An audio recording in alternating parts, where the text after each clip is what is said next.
Va a caer, el INE va a caer, va a caer, va a caer, el INE va a caer, va a caer, va a caer, el INE va a caer.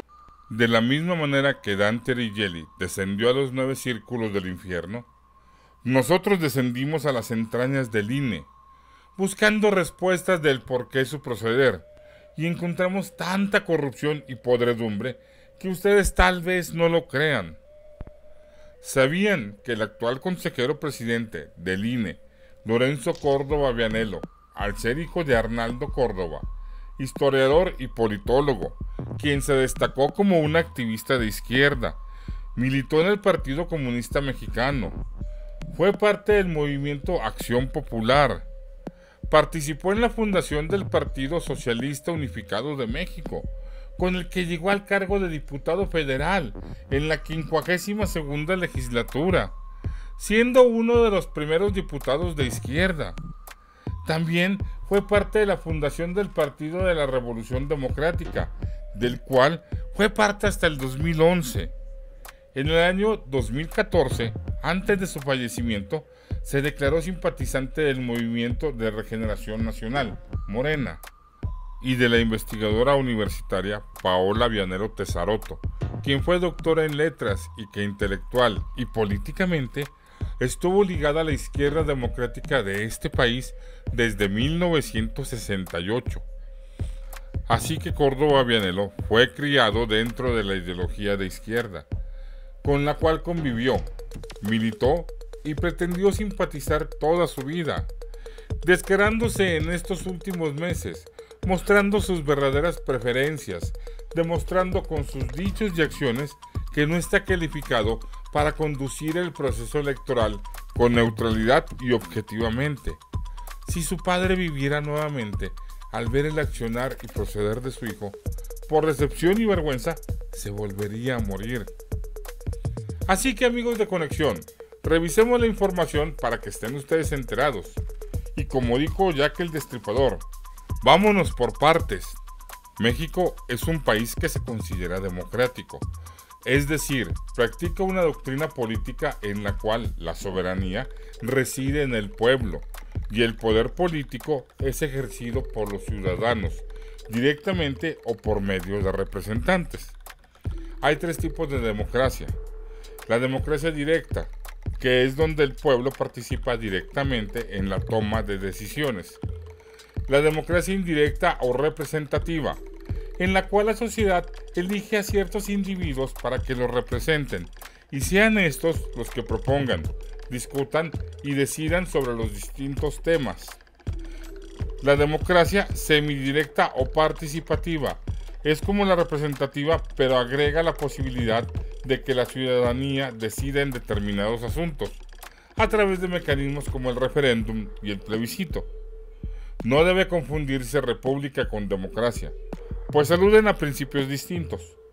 La república es el gobierno de la ley, mientras que la democracia significa el gobierno de la gente.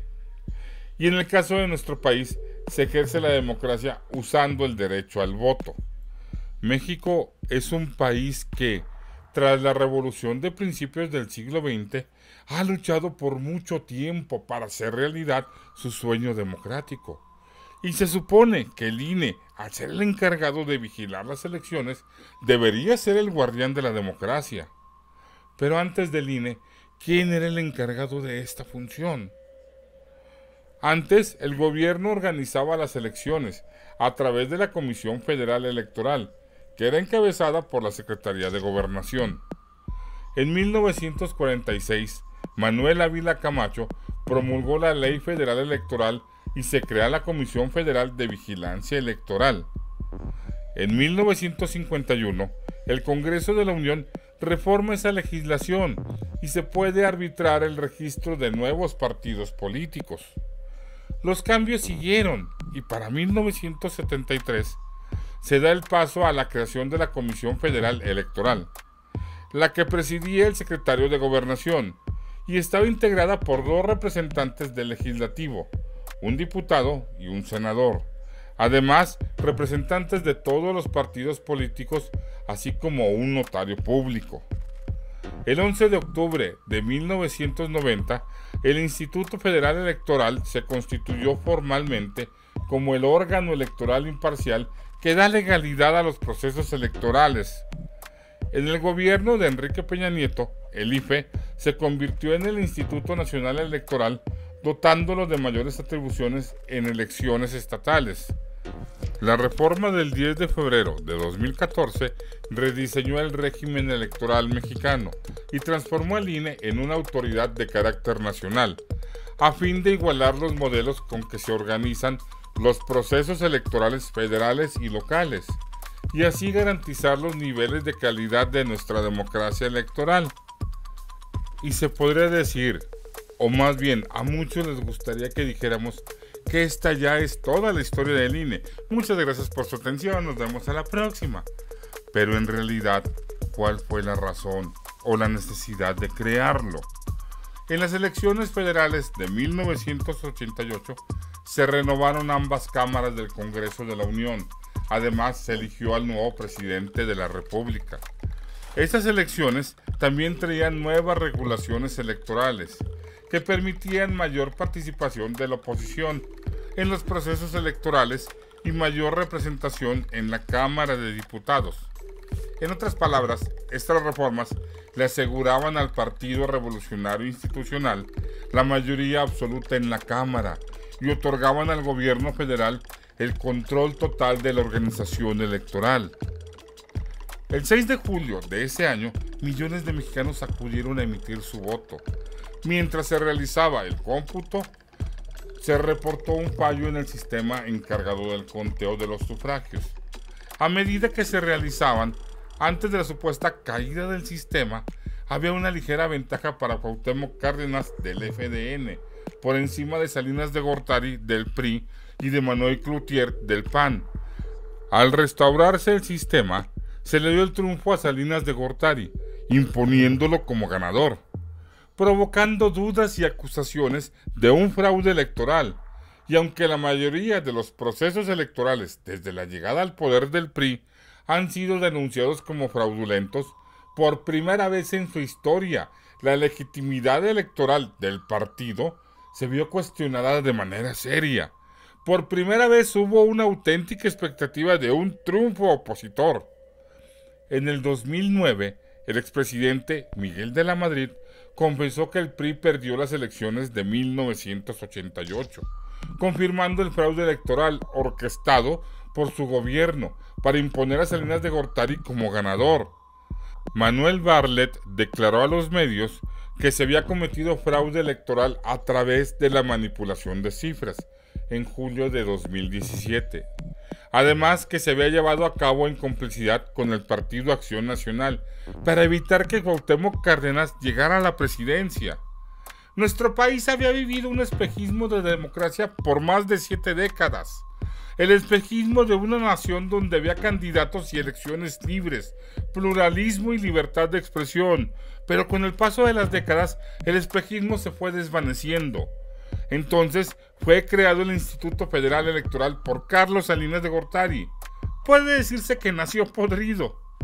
Pasa el tiempo y con la llegada del nuevo siglo, la democracia auténtica por fin hizo su acto de aparición. Helo aquí. Llegan las elecciones libres de acciones de fraudes y libres de expresiones como "ups, se nos cayó el sistema". En el año 2000, los ciudadanos podían decir con una sonrisa que sus votos por fin contaban. Venga la alternancia, venga el señor Fox, venga el despliegue de otros colores en un triunfo electoral. Ganó la democracia, ganó el cambio, ganó el pueblo. Pasan los años. La economía crece a niveles nada extraordinarios, pero decentes. Hay más elecciones. En una elección muy cerrada en 2006, Felipe Calderón le ganó la presidencia a Andrés Manuel López Obrador. 0.58% fue la distancia entre el primer y el segundo lugar. El entonces candidato de la coalición por el bien de todos acusó de fraude electoral por una serie de irregularidades en el proceso electoral. El IFE dijo que no hubo fraude y declaró ganador a Felipe Calderón.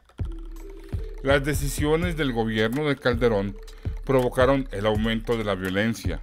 Siguen las manifestaciones, siguen las represiones, sigue la corrupción y un largo etcétera de factores adicionales. Tras 12 años de democracia en México, esta como que fue perdiendo su brillo. Las elecciones presidenciales de 2012, sin perder su carácter controversial, marcaron el retorno del PRI al gobierno federal, luego de 2 sexenios dominados por las políticas neoliberales del PAN. Entonces, podríamos decir que la tarea del INE desde su creación ha sido la simulación, simular imparcialidad, simular honradez, simular democracia, simular eficiencia. Se dice que las elecciones presidenciales de 2018 en México fueron tan importantes como las que tuvieron lugar en 1910. Ese 1 de julio, cuando los mexicanos eligieron al sucesor de Peña Nieto, lo que ocurrió fue algo que no había pasado en casi un siglo en la historia del país. Para quienes quieran decir que lo que pasó en 2018 fue prácticamente lo mismo que en el 2000, creo yo que no hay punto de comparación, ya que si bien en las dos se votó de una manera masiva y abrumadora, en las primeras la gente más que votar por Fox lo hizo contra el PRI. Y ese domingo de 2018, los mexicanos salieron a votar de forma abrumadora, conscientemente y con la idea de hacerlo por López Obrador. Miles de personas coreaban: "Es un honor estar con Obrador". Según el conteo rápido, Andrés Manuel López Obrador ganó con el 53% de los votos. El analista político Alfredo Jalife ha comentado en varias ocasiones que los partidos en cuestión de fraudes electorales tienen un algoritmo del 3% para utilizarlo y tener esa ventaja a la hora de las votaciones. Pero cuando se sale a votar de forma masiva, no sirve de nada. Es más, cuando se vota de una manera tan grande, no se puede realizar ningún tipo de fraude. Es por eso que quien es ahora la oposición siempre ha buscado que la gente no vote, para ganar ellos a través del voto duro. Solo como un ejemplo, en las elecciones pasadas de Coahuila, el PRI ganó con el 49.31%, pero del 39.38% del padrón electoral. O sea que en realidad solo obtuvieron el 18.71% de los votos. Así que pregunto yo, ¿cuál mayoría es esa? Por eso es que la simulación tiene como meta la preservación de la bien llamada dictadura perfecta, esa que simula elecciones limpias, pero que en realidad esconde lo contrario, el fraude y la falsificación de la voluntad ciudadana. Los operadores centrales de esta gran simulación han sido los sucesivos jefes de la institución: José Woldenberg, Luis Carlos Ugalde, Leonardo Valdés Zurita y el actual Lorenzo Córdoba Vianello. La dictadura perfecta ha pagado muy bien los pecados del INE. Hay que garantizar con abundante dinero la fidelidad de los jerarcas y empleados de la institución. El INE se convirtió, pues, en un enorme botín, y en la preservación de ese botín está empeñado el actual presidente de la corrupta institución, Lorenzo Córdoba Vianello. Quiere preservar a toda costa el trono y la corte. Vianello ha trabajado arduamente para que el INE sea conformado por afines, es decir, individuos con probada vocación simuladora y con gran ambición de rápido enriquecimiento personal. Es por esa razón que entre las instituciones públicas más corruptas de México, el INE ocupa un merecidísimo primer lugar. Y Lorenzo Córdoba quiere que siga siendo así. Sin embargo, no es fácil lograr esa meta con López Obrador en Palacio Nacional.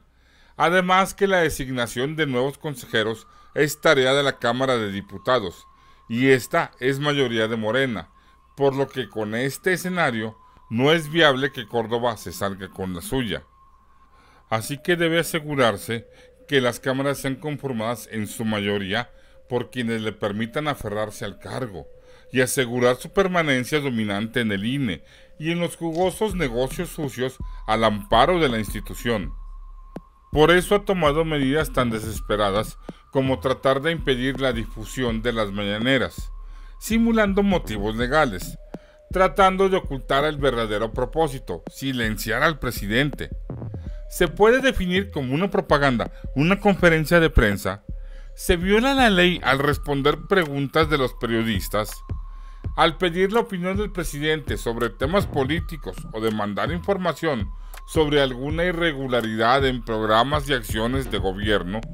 Los periodistas se convierten en cómplices de un delito electoral. Hay excepciones en la Constitución y en el Código sobre el tema. La propaganda gubernamental se permite en temas de salud, educación o protección civil. También se autoriza en momentos de emergencia. Así que la información sobre la pandemia del COVID-19, los datos sobre hospitales o el anuncio del Programa Nacional de Vacunación violan las leyes. Primero se negaron a respetar la ley de austeridad para no perder sus altos salarios. Después violaron la Constitución al modificar de último momento las reglas del proceso electoral para tratar de impedir que Morena tenga la mayoría en la Cámara de Diputados, y en un acto desproporcionado han decidido retirar el registro a casi 60 candidatos de Morena para diputados federales por varios estados, diputados locales, alcaldes y para gobernadores. A redes sociales progresistas le revocaron 5 candidaturas. Ningún otro partido sufrió una cancelación de candidaturas anteponiendo sus intereses a la vida democrática del país, volteando hacia otros lados, haciéndose de la vista gorda ante fraudes, ilegalidades, prácticas antidemocráticas con los demás partidos. Así que, ¿cómo se puede confiar en un árbitro cuando éste abiertamente se muestra en contra de uno de los contendientes electorales? Otra vez, como en 2006 y 2012, el árbitro electoral toma partido. Pero ya no es tan fácil manipularnos. Son muchos los que han percibido el engaño y que denuncian. Son muchas las voces que reclaman una verdadera transición. Pero para este viaje colectivo se necesitan muchas manos. En las próximas elecciones nos enfrentamos a este dilema. Tendremos que elegir entre más democracia, apoyando un proceso de cambio institucional radical, o mantenernos en una falsa ilusión que amenaza con llevarnos nuevamente a los tiempos de la tienda de raya, en la que la ausencia de democracia vendrá de la mano de unas viejas y denigrantes condiciones de vida. También debemos hacer nuestra parte, al no caer en su juego, saliendo a votar, para que como en 2018 no puedan hacer ningún tipo de fraude. La decisión ya es de nosotros, y recuerden que la mejor forma de acabar con un pueblo es hacer lo que se olvide de su pasado, porque está condenado a cometer los mismos errores. Amigos de Conexión, mil gracias por tu atención a este espacio.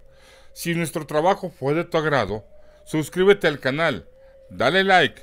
Si estás en Facebook, manita arriba. Y recuerden que Conexión siempre al pie del cañón con esta cuarta transformación. ¡Vámonos riendo, raza! El INE va a caer, va a caer, va a caer. El INE va a caer, va a caer.